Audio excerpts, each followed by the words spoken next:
નમસ્કાર દર્શક મિત્રો, હું પીનલ આપનું સ્વાગત કરું છું અમારા ખાસ કાર્યક્રમમાં, જ્યાં આજે વાત કરી રહ્યા છે આજના ખાસ દિવસની. આજે છે રાષ્ટ્રીય પ્રવાસન દિવસ. કર પ્રવાસ તું આખા જગનું, આ જિંદગી છે ક્યાં સુધી? જિંદગી તો રહેશે છતાં પણ આ છે જવાની ક્યાં સુધી? આ પંક્તિઓ આજના દિવસ માટે ચોક્કસ બંધ બેસે છે. આજે રાષ્ટ્રીય પ્રવાસન દિવસ છે. પ્રવાસનું આપણા જીવનમાં ખૂબ જ મહત્વ છે. તો આજે એ જ મહત્વની આપણે વાત કરીશું. 25 જાન્યુઆરીએ રાષ્ટ્રીય પ્રવાસન દિવસ ઉજવવામાં આવે છે. ભારતમાં 28 રાજ્યો અને 8 કેન્દ્રશાસિત પ્રદેશો છે. વિવિધ રાજ્યોની સંસ્કૃતિ, ઇતિહાસ અને વારસો અલગ અલગ હોય છે. ઐતિહાસિક સ્મારકોથી લઈને દરિયા કિનારાઓ સુધી, સ્થાપત્યોથી લઈને પ્રકૃતિના વૈભવ સુધી, જોવા અને ફરવા લાયક એવા ઘણા સ્થળો છે જેને જોવાની ઉત્સુકતા વધારે છે. વૈવિધ્યતામાં એકતા ધરાવતો દેશ ભારત પોતાની એક આગવી ઓળખ ધરાવે છે. પોતાની આગવી વિવિધતાઓથી સાથે ભારત અનેક રંગોમાં રંગાયેલો છે. ભારતમાં જોવાલાયક સ્થળોની યાદી આમ તો ઘણી લાંબી છે, પણ આજે આપણે કેટલાક એવા સ્થળોની વાત કરીશું જેની નામના માત્ર આપણા દેશમાં જ નહીં પણ વિદેશમાં પણ છે. પ્રવાસ, મુસાફરી, સફર, યાત્રા, ભારેખમ જિંદગીમાં હળવાશની ક્ષણ. કંઈક નવું શીખવા, કંઈક જૂનું ભૂલવાની તક, સમજને વિસ્તૃત, આંખોને તૃપ્ત કરવાનો ઉમંગ, સ્થિર થઈ ગયેલા સ્થિતિમાં સ્ફૂર્તિ ભરવાનો ઉત્સાહ. કહેવાય છે કે જિંદગીમાં પણ એક પ્રવાસ છે, પરંતુ આ અવિરત પ્રવાહમાં આનંદની અનુભૂતિ માટે પ્રવાસ ખૂબ જરૂરી છે. પ્રવાસની આ વિચારધારાને પ્રોત્સાહન આપવા માટે દર વર્ષે ઉજવાય છે રાષ્ટ્રીય પ્રવાસન દિવસ. આગ્રામાં આવેલું પ્રેમનું પ્રતીક તાજમહેલ. તાજમહેલ ઉત્તર પ્રદેશના આગ્રા શહેરમાં આવેલો છે. વિશ્વના સૌથી પ્રસિદ્ધ ભારતીય પ્રવાસન સ્થળોની યાદીમાં તાજમહેલનું પ્રથમ નામ છે. સામાન્ય ભારતીય પ્રવાસીઓથી લઈને વિદેશથી આવતા રાજ્યોના વડાઓના પણ તાજમહેલની મુલાકાત લેવાનું ભૂલતા નથી. આગ્રામાં તાજમહેલ ઉપરાંત આગ્રાનો કિલ્લો, ફતેપુર સિકરી, અકબરનો મકબરો, રામબાગ અને સિકંદરનો કિલ્લો પણ પ્રવાસીઓની પ્રથમ પસંદ છે. તાજમહેલની સત્તાવાર વેબસાઇટ અનુસાર તાજમહેલ વાર્ષિક 7 થી 8 મિલિયન પ્રવાસીઓને આકર્ષે છે, જેમાંથી 0.8 મિલિયનથી વધુ વિદેશી પ્રવાસીઓ છે. મુમતાઝ માટે બાંધવામાં આવેલું આ સ્મારક સફેદ મરમરથી ઝગમગે છે. પ્રવાસીઓ અહીં આવીને પ્રેમના શાશ્વત પ્રતીકમાં એક ક્ષણ વિતાવી પોતાના જીવનની યાદગાર પળો જીવે છે. રંગીલું રાજસ્થાન કે રાજપૂતોની શાન રાજસ્થાન. ગોલ્ડન સેન્ડની ભૂમિ તરીકે ઓળખાતું જેસલમેર રાજસ્થાનમાં આવેલા પ્રવાસન સ્થળોમાંથી એક ઉત્તમ સ્થળ છે.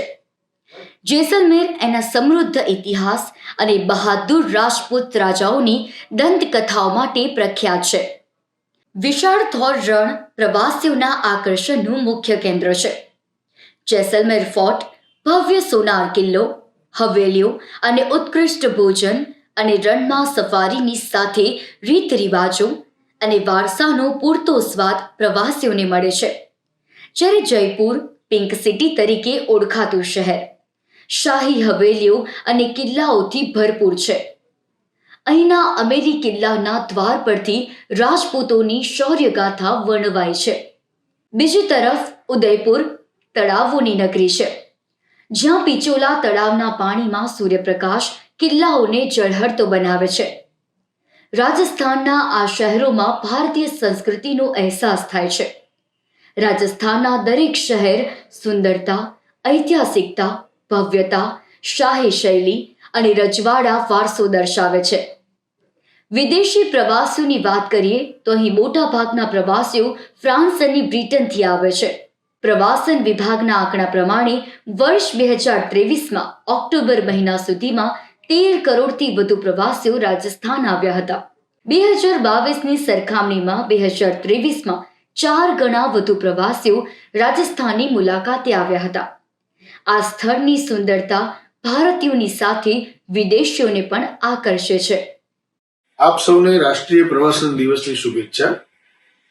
અત્યારે લોકો પ્રયાગરાજ, અયોધ્યા, કાશ્મીર, હિમાચલ, કેરળની ડિમાન્ડ વધારે કરી રહ્યા છે. પહેલા લોકો 2-3 વર્ષે એક વખત ફરવા જતા હતા. હવે આર્થિક સમૃદ્ધિ વધવાથી લોકો એક વર્ષમાં 2-3 વખત ફરવા જઈ રહ્યા છે. આજકાલ નવી જનરેશન સોશિયલ મીડિયાની હેલ્પથી નવી વસ્તુ એક્સપ્લોર કરે છે, જેમ કે ગ્લેમ્પિંગ ડોમ, ફ્લોટિંગ કોટેજીસ, પૂલ villa, cruise tour, private yacht વગેરે વગેરે. ટેકનોલોજીની વાત કરીએ તો હવે એક જ ક્લિકમાં બુકિંગ પ્રોસેસ થઈ જાય છે. Multiple travel portal, Google map, live inventory, infrastructure development, આ બધાની ખૂબ હેલ્પ મળી છે, જેના લીધે આજે કાશ્મીર પણ રેલવે થકી જવાનું પોસિબલ બન્યું છે. લડાખ પણ ટનલો થકી આપણી સાથે જોડાઈ ગયું છે. આ દિવસ પર્યટનને પ્રોત્સાહન તો આપે જ છે, પરંતુ સાથે સાથે આર્થિક સમૃદ્ધિ અને સાંસ્કૃતિક આદાન પ્રદાન પણ કરે છે. ગોવાનો સમુદ્ર કિનારો અને ગોવાની મોજ મસ્તી. દેશના સૌથી નાના રાજ્યોમાંનું એક ગોવા પ્રવાસ માટે આકર્ષણનું કેન્દ્ર છે. વિદેશમાં ઘણા બીચ અને સુંદર દરિયાઈ સ્થળો હશે, પરંતુ ગોવાની સુંદરતા કોઈ વિદેશી બીચથી ઓછી નથી. અહીંના સુંદર બીચ દુનિયાભરમાં પ્રખ્યાત છે. અહીંના C food, night life party અને વોટર સ્પોર્ટ્સનો આનંદ માણવા પ્રવાસીઓ મન મૂકીને પૈસા ખર્ચે છે. કેન્દ્રીય પર્યટન મંત્રાલય દ્વારા લોકસભામાં રજૂ કરવામાં આવેલા આંકડા અનુસાર 2021માં 22,000 વિદેશીઓ ગોવામાં આવ્યા હતા, જ્યારે 2022માં આ સંખ્યા વધીને 1.75 લાખ થઈ ગઈ હતી. આ આંકડો એ સમયનો છે જ્યારે કોરોના સંક્રમણનો કહેર આખી દુનિયાને ડરાવી રહ્યો હતો. 2023-24માં એક અંદાજા પ્રમાણે 95 લાખથી વધારે વિદેશી પર્યટકોએ ગોવાની મુલાકાત લીધી હતી. ધરતી પરનું સ્વર્ગ કાશ્મીર. કાશ્મીર એના ભવ્ય કુદરતી સૌંદર્ય માટે વિશ્વભરમાં જાણીતું છે. કાશ્મીરને ધરતીનું સ્વર્ગ કહેવામાં આવે છે. કાશ્મીર હિમાલય અને પીર પંજાલની પર્વતમાળાઓથી ઘેરાયેલું છે. અહીં આહ્લાદક સરોવરો, ફળોના સુંદર બગીચાઓ, ઘાસના વિશાળ મેદાનો અને પાઇનના મોટા વૃક્ષો પ્રવાસીઓના મનને મોહી લે છે. કાશ્મીરની સુંદરતા અને કુદરતી વાતાવરણ આખી દુનિયામાં પ્રખ્યાત છે.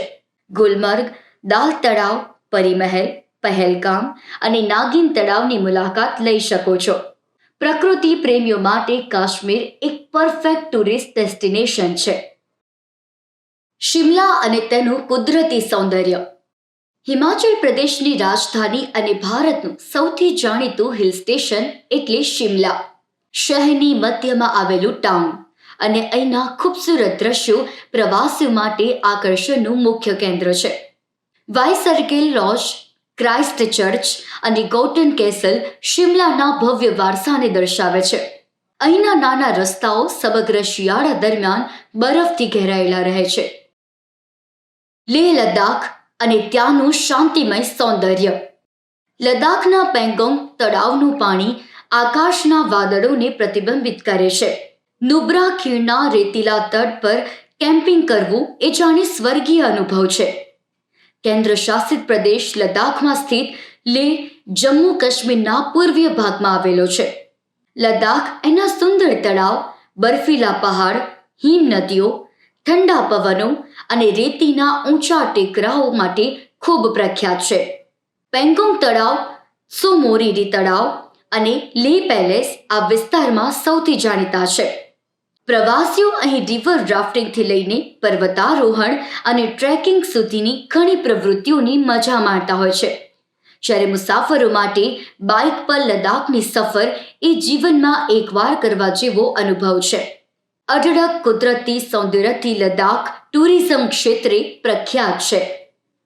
તમામ દર્શક મિત્રોને રાષ્ટ્રીય પ્રવાસન દિવસ નિમિત્તેની શુભકામનાઓ. બદલાતા સમયમાં પ્રવાસ ક્ષેત્રે કેવા બદલાવ આવ્યા છે તે બાબતે થોડી આપણે ચર્ચા કરીશું. અત્યારે લોકો ખાલી ફરવા માટે નથી જતા, જે જગ્યાએ ફરવા જાય છે ત્યાં આગળ સારા અનુભવો, સારી યાદો, ત્યાંની સારી પ્રવૃત્તિઓ અને ત્યાં સ્થાનિક સંસ્કૃતિને જાણવા માટે લોકો જાય છે. અત્યારે પ્રવાસન ક્ષેત્રની અંદર ટેકનોલોજીનો બી એક મહત્વનો ફાળો છે. ટેકનોલોજી આવવાથી આપણે એક ઇન્સ્ટન્ટ કોટેશન બનાવી શકીએ છીએ, કોઈ બી હોટલ્સ, રિસોર્ટ કે એક્ટિવિટીઝની આપણને તાત્કાલિક અવેલેબિલિટી ખબર પડે છે, જેથી કરીને આપણે એનું કોટેશન ફાસ્ટ બને છે અને એની સામે ક્લાયન્ટ તરફથી કન્ફર્મેશન બી આપણને ફાસ્ટ મળે છે. અત્યારે ભારતની અંદર સારા ટુરિઝમ ક્ષેત્રો જો ચાલતા હોય તો કાશ્મીર, ઉત્તર પ્રદેશ, ગુજરાત, કેરળ આ પ્રવાસન સ્થળો સૌથી સારી રીતે ચાલી રહ્યા છે અને કસ્ટમરને બી એ જગ્યાએ જવામાં સૌથી વધુ રસ હોય છે. ગેંગટોકનું મનોરમ્ય હિલ સ્ટેશન. સિક્કિમના સૌથી વધુ લોકપ્રિય પ્રવાસન આકર્ષણમાંનું એક અદ્ભુત અને નયનરમ્ય સ્થળ એટલે ગેંગટોક. કંચનજંગા શિખરના સુંદર દ્રશ્યો, સંસ્કૃતિ અને પરંપરાના વિવિધ રંગો અહીંની મુખ્ય વિશેષતાઓ છે. ગેંગટોકનો અર્થ થાય છે હિલ ટોપ. ગેંગટોકની ગણતરી દેશના સૌથી મનોરમ્ય હિલ સ્ટેશનમાં થાય છે. કેરળ એટલે તળાવો અને નદીઓની નગરી. કેરળ, જ્યાં પ્રકૃતિ સ્વયં ચાલે છે. અલેપ્પીના બેકવોટર્સમાં હાઉસબોટ પર સમય વિતાવવો એ પ્રવાસીઓ માટે ના ભૂલાય એવા અનુભવો છે. અહીંનો આયુર્વેદિક સ્પા માનવીના શરીર અને મનને તાજગી આપે છે, જ્યારે ગગનચુંબી પર્વતો અને સુંદર ચાના ખેતરો ધરાવતું મુન્નાર દેશના શ્રેષ્ઠ પ્રવાસન સ્થળોમાંનું એક છે. શાંત સરોવરો, મોટા ડેમ અને લહેરાતા જંગલો જાણે મુન્નારની આકર્ષતામાં અનેક ગણો વધારો કરે છે. આ આકર્ષક હાઇલેન્ડ સ્ટેશન મેટ્ટુપેટ્ટી, પેરુઆવરુ અને નલ્લાથનની નદીના ત્રિકોણ પર સ્થિત છે. વારાણસી એટલે ધર્મ અને આસ્થાનો ગઢ. વારાણસી, જ્યાં કાશી વિશ્વનાથ મંદિરના ઘંટ અને ગંગાના ઘાટો પરની આરતી મંત્રમુગ્ધ કરે છે. આ પવિત્ર નગરીમાં જીવન અને મૃત્યુનો અર્થ સમજાય છે. મુસાફરો અહીં આવે છે અને આધ્યાત્મિક શાંતિ શોધે છે. વારાણસી દેશનું સૌથી પવિત્ર અને ધાર્મિક કહેવાતું શહેર છે, જેની મુલાકાત લીધા વિના ભારતનો પ્રવાસ અધૂરો છે. વારાણસીનું હિન્દુ ધર્મ માટે એક આગવું મહત્વ છે. હિન્દુ ધર્મમાં પવિત્ર માનવામાં આવતી ગંગા નદીના કિનારે વસેલા શહેર વારાણસીને 5000 વર્ષથી પણ જૂનું માનવામાં આવે છે. પવિત્ર ઘાટ, મંદિરો અને પૂજાપાઠ માટે પ્રખ્યાત વારાણસી આધ્યાત્મિક પ્રવાસન સ્થળ તરીકે જાણીતું છે. કચ્છનું રણ એટલે ગુજરાતનું ગૌરવ. કચ્છનું રણ જાણે ગુજરાતનું ગૌરવ છે. કચ્છનું સફેદ રણ 7500 ચોરસ કિલોમીટરમાં ફેલાયેલું છે. ગુજરાતનું આ રણ પોતાનું જેવું ભારતમાં એકમાત્ર રણ છે. ભારતમાં કચ્છના સફેદ રણને જોવાલાયક પ્રવાસન સ્થળોમાંથી સૌથી શ્રેષ્ઠ માનવામાં આવે છે. કચ્છમાં દર વર્ષે મનાવવામાં આવતો રણોત્સવ એ વિશ્વભરના પ્રવાસીઓ માટે એક વિશિષ્ટ આકર્ષણ છે. આ ઉત્સવમાં સંગીત, નૃત્ય, કળાઓ તેમજ સ્થાનિક હસ્તકલા અને પરંપરાઓનું પ્રદર્શન થાય છે. આ ઉત્સવનો લહાવો વિશ્વભરમાં ફેલાય છે અને અહીં ભવિષ્યવાદી નદીઓ, લોકકલા, પરંપરાઓ, વાણિજ્ય અને કુદરતના જીવનને એકસાથે જોવા માટે આવેલા પ્રવાસીઓ માટે આકર્ષક સાબિત થાય છે. મિત્રો, પ્રવાસ દિનને વંદન. પ્રવાસ મારો આત્મા છે. એમ કહેવાય છે કે બે બ્રહ્માંડ છે, એક બહાર દેખાય છે અને એક અંદર હોય છે. એવી જ રીતના જગત પણ બે છે, એક આપણી અંદરનું અને એક આપણી બહારનું. એ અર્થમાં પ્રવાસ પણ બે હોવા જોઈએ. પ્રવાસ કરતાં પણ મને વધુ ગમતો શબ્દ રખડપટ્ટી છે. હું 40 વર્ષ હિમાલય ફર્યો છું, એટલે મારે મને રખડપટ્ટી છે. મારી રખડપટ્ટી મિત્રો સાવ સાદી, સહેલી, સહજ, સરળ છે. નીકળી પડવાનું, નામ છોડી દેવાનું, કામ છોડી દેવાનું, ગામ છોડી દેવાનું અને નીકળવાનું. ક્યારેક છબીઓ વિખેરવાની, ક્યારેક છબીઓ એકઠી કરવાની, ક્યારેક વાર્તાઓ વિખેરવાની, ક્યારેક વાર્તાઓ લઈને આવ. ખાનાબદોશ એટલે ખભે પોતાનો સામાન લઈને ફરતો માણસ. તો ખાનાબદોશી છે ને, એ ચિત્તની અને ચૈતન્યની અવસ્થા છે. રખડાય એટલું રખડવાનું, બહારનું જોવાનું, અંદરનું જોવાનું, બહારનું પ્રતિબિંબ અંદર ઝીલવાનું, અંદરનું પ્રતિબિંબ બહાર જોવાનું. અને જીવન છે, આ જગત છે, સુંદર છે અને એટલું બધું સુંદર છે કે તમે ફરી શકો. મેં કીધું એમ શરત એક જ છે, નામ કામ ગામ છોડી દેવાનું, થેલામાં કાંઈ ભરવાનું નહીં અને વળતી વખતે થેલામાં ઢગલા બંધ સ્મરણો લઈને આવવાનું. જીવનનો સૌથી સુંદર સોપાન, જિંદગીનું સૌથી સરસ અવસ્થા, શ્રેષ્ઠ અવસ્થા છે એ રખડપટ્ટીની અવસ્થા છે. પ્રવાસ દિન જ્યારે ઉજવાઈ રહ્યો છે ત્યારે મારી શુભેચ્છા કે જગતનો દરેક માણસ આખું જગત જોવે, મારી પ્રાર્થના. તો દર્શક મિત્રો, 2024માં ટ્રાવેલ એન્ડ ટુરિઝમ ડેવલપમેન્ટ ઇન્ડેક્સમાં ભારત પ્રવાસન માટે વિશ્વમાં 39માં ક્રમે હતું. આ તેના 2021ના 54માં રેન્કિંગથી સુધારો છે. ભારત અને ભારતના પ્રવાસી સ્થળો પ્રવાસન માટે વિશ્વભરમાં ખૂબ પ્રચલિત છે. વર્લ્ડ ઇકોનોમિક ફોરમ એટલે કે WEF TTDI પ્રકાશિત કરે છે કે તબીબી અને સાંસ્કૃતિક પર્યટન સ્થળ તરીકે તેની વધતી જતી સ્થિતિને કારણે ભારતના રેન્કિંગમાં સુધારો થયો છે. ભારત રોગચાળા પછી આંતરરાષ્ટ્રીય મુસાફરીમાં પણ મજબૂત રિકવરી જોઈ રહ્યું છે. સસ્તું તબીબી પ્રવાસમાં ભારત અગ્રેસર બની રહ્યું છે. આપ સૌને નેશનલ ટુરિઝમ દિવસની હાર્દિક શુભકામના. હાલના સમયમાં પ્રવાસ ક્ષેત્રે યુનિક એક્સપિરિયન્સ મેળવવા પર વધુ ધ્યાન કેન્દ્રિત કરવામાં આવે છે. માત્ર ટૂર પેકેજ નહીં, આના સિવાય adventure tourism, eco tourism, cultural tourism જેવા પ્રવાસન ક્ષેત્રોને વેગ મળ્યો છે. લોકપ્રિય સ્થળોની વાત કરું ભારતમાં અને ગુજરાતમાં, ખાસ તો સ્ટેચ્યુ ઓફ યુનિટી છે, કચ્છનું રણ છે, એ બધા ફેમસ છે. એની સાથે સાથે ઇન્ડિયાની અંદર લેહ લદ્દાખ, કાશ્મીર એવરગ્રીન છે, કેરળ છે. આની સિવાય ઓફબીટમાં આપણે મેઘાલય, આસામ જેવા સ્થળો પણ અત્યારે લોકપ્રિય થઈ રહ્યા છે ધીમે ધીમે. ટેકનોલોજીના કારણે બુકિંગ હવે સરળ બન્યું છે. કોઈ પણ જગ્યાનું તમે લાઈવ ટ્રેકિંગ કરી શકો છો. આ સાથે સાથે કોઈ તમે રિસોર્ટ કે પ્રોપર્ટીમાં રહેવા જવાના છો તો તેના રિવ્યુઝ જોઈ શકો છો. આનાથી તમારું પ્રવાસન છે એ સરળ અને સુગમ બન્યું છે. ડિમાન્ડની વાત કરીએ તો દશક વાઇઝ છે કે દર 2-3 વર્ષે ડિમાન્ડમાં ફેરફાર થતા જ હોય છે. પણ હાલના સમયમાં વીકેન્ડ ડેસ્ટિનેશનનું પ્રમાણ વધ્યું છે કે લોકો 2-3 દિવસની રજા હોય તો લેઝર ટૂરને લઈને આગળ જઈ રહ્યા છે, પ્રમોટ થઈ રહ્યું છે. એની સાથે સાથે સસ્ટેનેબલ ટુરિઝમ અને કસ્ટમાઇઝ ટુરિઝમને પણ વેગ મળ્યો છે.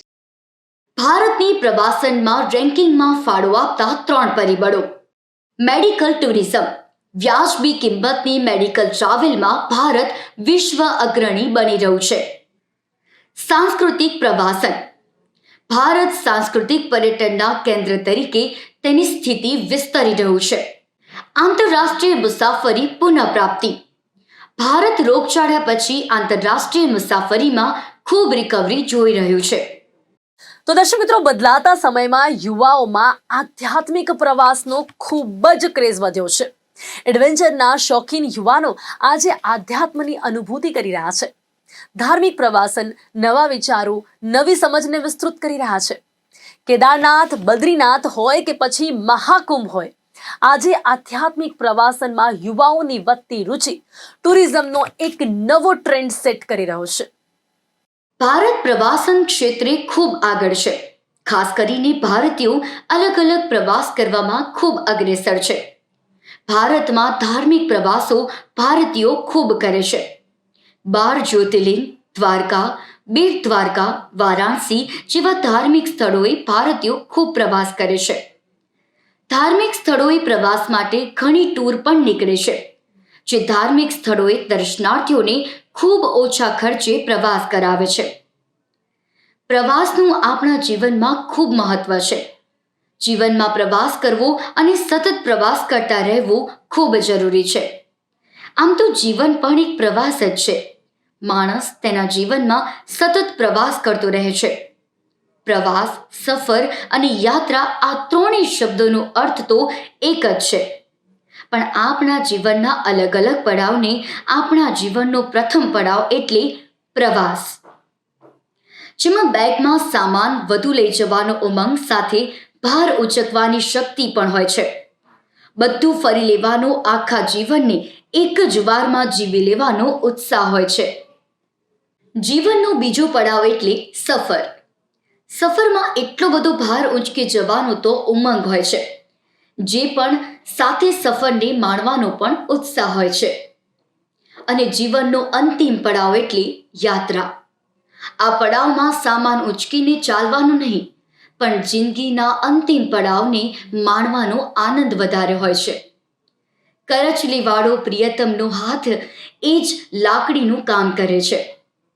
ત્યારે યાત્રા ખૂબ સારી રીતે માણી શકાય છે. ત્યારે વધુ સાથે લઈને ચાલવાનું નહીં, પણ યાત્રાને માણવાનો આનંદ વધારે હોય છે. રાષ્ટ્રીય પ્રવાસન દિવસ પર આપણે કરી સમગ્ર દેશના પ્રવાસનની વિશિષ્ટતાની વાત.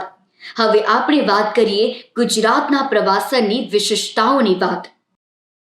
રાષ્ટ્રીય પ્રવાસન દિવસ 2025 ભારતની સંસ્કૃતિ અને પર્યટનના સમન્વયનો ઉત્સવ.